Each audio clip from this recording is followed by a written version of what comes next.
La persécution, l'oppression sont comme un service militaire pour tout enfant véritable de Dieu.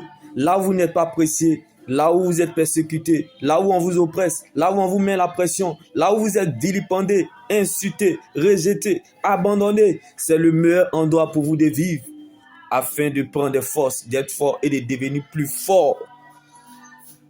Quand une situation vous met à genoux, ce n'est pas une faiblesse, mais une position de force. Car c'est à genoux que le chrétien a plus de force, prend des forces et devient plus fort.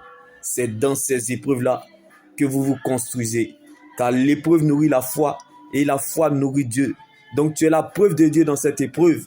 Le miracle ne viendra pas là où l'on l'attend, mais là où l'on le provoque. Alors laisse-moi t'annoncer cette bonne nouvelle en ce jour. Il est plus difficile de gérer la gloire de Dieu que de l'attendre. Donc, bien-aimé, le problème n'est pas le problème, ni ce qu'on t'a fait. Mais le problème, est-ce que ton cœur est suffisamment prêt à affronter ce qui arrivera lorsque Dieu t'aura déjà exaucé? Car ce que Dieu cherche et veut bâtir en toi a plus de valeur que ce qu'il veut te donner. Les ennemis sont les médicaments qui donneront la santé à votre destinée. Car le destin te fait subir, mais la destinée te prépare. Selon les hommes, on se prépare pour obtenir un résultat. Mais selon Dieu, la préparation est le résultat.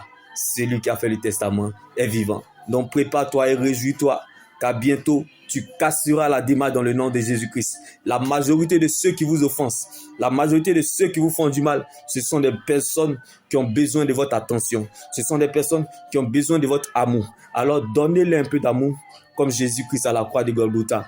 Car ce n'est pas en restant dans la boue comme eux que vous les rendrez propres. L'amour, bien-aimé, fait la différence.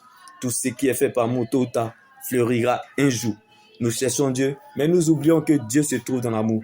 La vengeance est un repas qui c'est moins froid, qui est l'amour.